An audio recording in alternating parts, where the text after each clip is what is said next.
Coucou, je vous retrouve aujourd'hui pour vous faire une vidéo sur la nouvelle lune qui aura lieu demain à 13 h heure de Paris.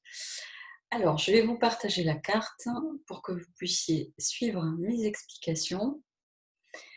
Voilà, on y est. Alors, cette nouvelle lune, elle va avoir lieu à 25 degrés de la Vierge. Donc, comme c'est une nouvelle lune, vous voyez ici que la lune est conjointe au soleil, donc sur le 25e degré de la Vierge. Alors, il y a beaucoup de choses à dire en fait sur cette nouvelle lune. Elle est très riche, d'autant qu'on a eu pas mal de mouvements de planètes ces derniers jours. On a eu Mars qui est passé rétrograde depuis le 9 septembre. On a Jupiter qui est redevenu direct depuis le 13. Fin septembre, on va avoir Saturne qui lui aussi va repasser direct. Début octobre, je crois que c'est le 5 ou le 6, Pluton va repasser en direct. Bref, il y a pas mal de choses en ce moment qui se passent dans le ciel. Donc cette nouvelle lune est assez importante. Pour moi, elle ressemble un petit peu à un tournant, en fait, en quelque sorte, une phase, une étape, une phase de transition entre des décisions que vous avez pu prendre, par exemple, juste avant l'été ou voilà, ou cet été même, des choses que vous avez décidées et qui sont en train de se mettre en place tout doucement. Alors, on va commencer par le commencement. Donc cette nouvelle lune en Vierge, elle nous dit quoi déjà? La Vierge, c'est un signe gouverné par Mercure, c'est un signe qui est très pratique, très pragmatique, qui vraiment est lié à l'organisation, à la gestion du quotidien. Donc là, c'est vrai que la phase vierge, en plein mois de septembre, effectivement, ça colle bien puisqu'on est toujours au moment de la reprise des classes, du travail, etc. Et là, cette nouvelle lune, elle nous dit vraiment de nous pencher en fait sur l'organisation de notre quotidien, sur voir comment on peut améliorer les choses, comment on peut fonctionner au mieux. Alors c'est pas seulement l'organisation concrète du quotidien, c'est aussi la façon dont nous on vit notre quotidien. Ça peut être notre santé, notre rythme de vie, la façon dont on prend soin de soi. Ça peut être toutes ces choses-là qui peuvent être mises en évidence en ce moment. D'autant plus qu'avec Mars qui est rétrograde en Bélier, ça vient renforcer cette idée-là parce que Mars représente notre énergie vitale, voilà, la force de commencement, voilà, notre pulsion de vie, vraiment notre capacité à prendre des initiatives, à mettre en route de nouveaux projets. C'est aussi toute la gestion de notre énergie. En fait, qu'est-ce qu'on fait de notre énergie? Comment on l'utilise? Et donc, vraiment, là, on peut être dans des questionnements vraiment sur la façon dont on prend soin de soi, de son corps, de son énergie, euh, par rapport justement, ça va être mis en perspective par rapport au projet qu'on est en train de mettre en place, par rapport aux décisions qu'on a prises. C'est-à-dire, on va se poser la question, est-ce qu'on va être peut-être capable d'assumer tous ces changements? Peut-être que toutes les décisions qu'on a prises vont impliquer qu'on soit en possession de toute notre énergie. Donc, vont demander peut-être de repenser notre façon de vivre au quotidien, notre façon d'utiliser notre énergie. Est-ce qu'on prend bien soin de soi? Est-ce qu'on s'alimente bien? Est-ce qu'on dort bien? Est-ce qu'on arrive à exprimer notre énergie correctement? Est-ce qu'on arrive à la déployer vraiment pour donner de l'élan à nos projets? Voilà, il y a toutes ces notions-là qui peuvent être mises en évidence là avec cette nouvelle lune. Après, bien entendu, ça dépend de la maison dans laquelle se trouve Mars dans votre thème natal. Donc ça, il faudrait faire votre thème. Vous avez des sites qui vous permettent de le faire et regarder dans quelle maison passe Mars en ce moment. Et ça va être important parce que Mars rétrograde là, depuis le 9 septembre jusqu'au 15 novembre. Donc la maison dans laquelle il se trouve en ce moment dans votre thème va être vraiment profondément remise en question et va être à travailler, je dirais. Par exemple, si elle se trouve en maison 1 qui est l'ascendant, ça va être justement tout ce dont je vous parlais, ça va être votre force physique, votre énergie, votre capacité de résistance, votre élan de vie, votre dynamisme. C'est toutes ces questions-là qui vont être remises en question. Est-ce que vous allez être capable, par exemple, de tenir la route physiquement en termes d'énergie par rapport au projet que vous souhaitez mettre en place? Par contre, si vous pouvez aussi avoir envie de démarrer une nouvelle activité, modifier votre alimentation, il peut y avoir plein de choses. Si par exemple Mars est en maison 2, la maison 2 c'est vos finances, c'est la façon dont vous gagnez votre vie, c'est votre argent. Donc là, la question va se poser de comment vous utilisez votre énergie dans la gestion de vos finances. Comment vous gérez ça? Quels sont vos schémas de fonctionnement? Voilà, etc., etc. Donc en fonction des maisons qui vont être concernées. Donc voilà, donc c'est quand même hyper important de le savoir. Alors ensuite, il y a quelque chose d'extrêmement positif, c'est que cette nouvelle lune, vous la voyez ici, elle fait un beau trigone à toutes les planètes en Capricorne. Donc toutes les planètes lourdes, donc c'est-à-dire Saturne, Jupiter, Pluton, dont on parle déjà depuis un certain temps, depuis la fin 2019 déjà, et qui sont là effectivement pour refondre complètement les structures de notre vie. Et là, en l'occurrence, ça veut dire que tout ce que vous avez décidé de changer, les décisions que vous aurez prises, tous les nouveaux projets que vous souhaitez engager, que vous avez probablement décidé, ils vont être vraiment dans l'optique d'une construction très durable et c'est comme si vous êtes en train de poser les bases vraiment pour un nouveau départ dans votre vie. Alors, la seule chose, c'est que quand je parlais de phase de transition tout à l'heure, c'est qu'en fait, avec ce Mars-là qui est rétrograde et qui est carré, lui, à toutes les planètes lourdes en Capricorne, voilà, la notion de phase de transition, elle est là. Ça veut dire que ça va vous demander des efforts, du temps, de la patience.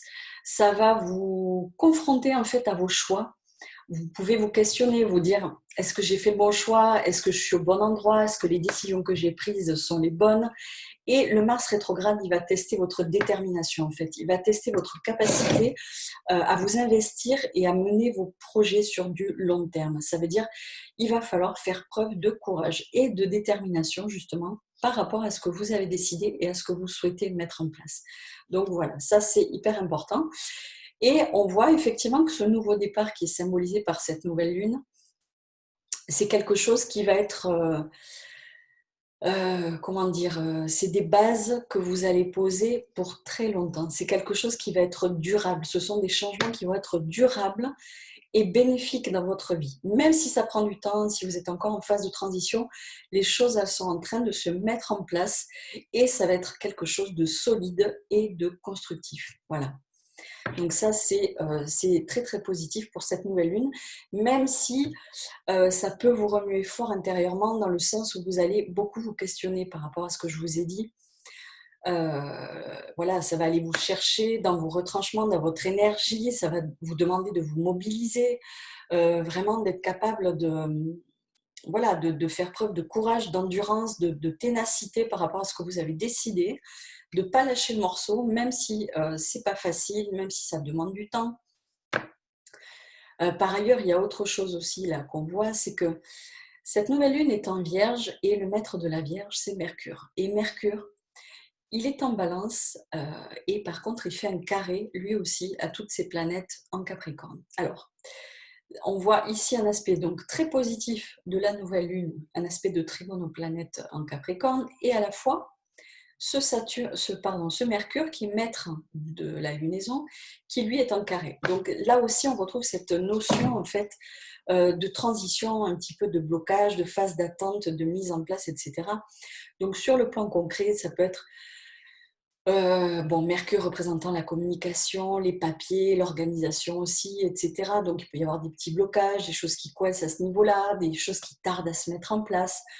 Vous attendez peut-être des autorisations, des papiers, voilà, des choses qui sont peut-être un peu longues à arriver. Et c'est aussi, Mercure, c'est votre mental, c'est votre façon de penser, c'est votre intellect. Et le fait qu'il soit carré à Saturne, ben ça vient renforcer un petit peu ce dont je parlais tout à l'heure, c'est-à-dire vous pouvez aussi vraiment vous questionner de nouveau, effectivement, est-ce que j'ai fait le bon choix? Est-ce que je suis au bon endroit? Est-ce que j'ai pris la bonne décision? Ça, ça peut vous freiner un petit peu, vous êtes dans le doute, vous hésitez, vous dites, voilà, vous n'êtes pas sûr de vous, ça peut réveiller quelque part le syndrome de l'imposteur, ça peut réveiller, ça peut dire, putain, est-ce que vraiment je suis à ma place? Est-ce que c'est ça qui est vraiment juste pour moi? Parce que donc, carré à Saturne, c'est ça, hein, c'est est-ce que, voilà, il y a des freins, il y a des blocages dans la communication. Ça peut aussi remettre en question par rapport à l'autorité, votre communication par rapport à l'autorité, quelque chose qui est au-dessus de vous, une situation où vous êtes un petit peu bloqué. Le fait qu'il soit carré donc à Pluton aussi, c'est vraiment pouvoir avoir des pensées un petit peu noires, ça remue beaucoup, ça vous questionne beaucoup. En fait, voilà, c'est vraiment ça. C'est-à-dire, c'est comme si vous aviez décidé de grands changements dans votre vie, vous avez envie d'entreprendre des nouvelles choses, vous avez probablement déjà pris des décisions où vous allez le faire, vous êtes sur le point de le faire. Bref, et tout ça vous remue beaucoup et voilà, va vous questionner beaucoup, va vous mettre à l'épreuve en fait pendant quelques semaines. En fait, tout ça va se débloquer à partir de la mi-novembre, tout simplement parce que Mercure aura fini sa rétrogradation. Il va rétrograder de début octobre à peu près, je crois, un petit peu avant la mi-novembre. Et Mars va redevenir direct aussi à ce moment-là. Donc, les choses vont redevenir beaucoup plus fluides et beaucoup plus faciles pour vous à partir de la mi-novembre. Donc, c'est pour ça que je parlais de phase de transition, d'étape, qui va tester en fait votre détermination, votre courage, etc. Alors, surtout, ne lâchez pas le morceau parce que le beau trigone qu'on a quand même entre la nouvelle lune et ses planètes en Capricorne, Jupiter, Saturne et Pluton, ça nous dit que vous avez fait le bon choix, vous êtes sur le bon chemin. Les changements qui sont en cours de route, certes, vous remuent beaucoup, mais ce sont des choses qui vont être positives et constructives pour vous sur du long terme. Alors effectivement, vous ne verrez peut-être pas les fruits de ces efforts tout de suite, parce que le Capricorne, c'est la durée, c'est le temps. Donc, ça sera dans les mois, voire les années, enfin peut-être l'année prochaine. En tout cas, c'est des projets à long terme, c'est des choses qui vont vraiment prendre racine et changer votre vie en profondeur. Donc ça, c'est très positif. Ce qu'on peut voir aussi, c'est qu'on a quand même un aspect qui est très sympa entre Mercure ici qui est en balance et Vénus qui du coup a la maîtresse de Mercure puisqu'il est chez elle. Ils sont en sextile tous les deux. Donc ça veut dire quoi? Et Vénus est en Lion. Donc en Lion, c'est vraiment le fait d'avoir envie de briller, de s'exprimer, c'est la générosité, c'est l'élan, on est bien justement dans les nouveaux projets qu'on a envie de lancer. Et le fait qu'elle soit sextile à Mercure, ça veut dire que vous allez pouvoir rencontrer et échanger avec des personnes qui probablement seront dans les mêmes, comment dire, dans les mêmes centres d'intérêt que vous.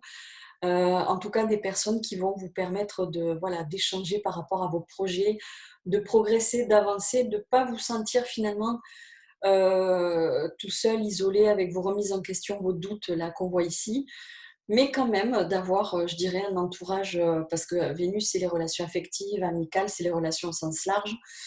Et donc, avec un sextile à Mercure, on a quand même un bel échange au niveau de la communication, des rencontres, etc. Donc, je dirais que ça vient un petit peu alléger ce carré ici aux planètes lourdes. Donc, ça, c'est plutôt sympa.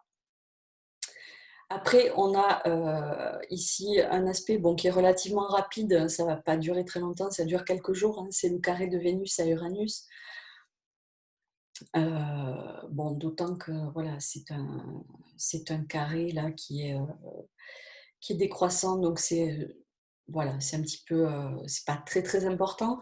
Ça peut être un aspect de tension relationnelle ou au contraire de coup de foudre, enfin voilà, on rencontre quelqu'un waouh, qui nous tape dans l'œil ou on a une super idée ou alors on découvre une nouvelle activité, quelque chose qui nous plaît. Bon, voilà, c'est un aspect qui est plus fugace, donc voilà.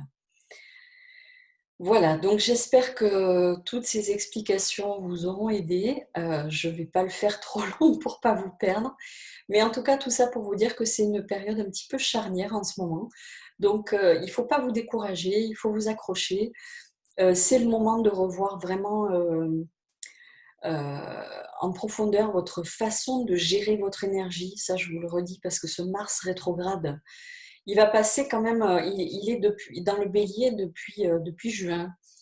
Et il va y rester encore un bon moment jusqu'à janvier, même si sa rétrogradation s'arrête mi-novembre.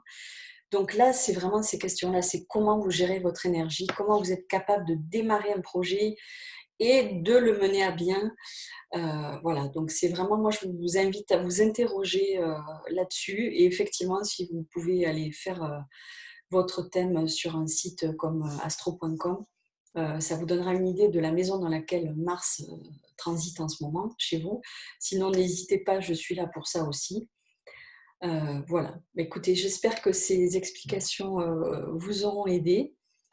Et voilà, je vous fais des bisous et puis je vous dis à très vite.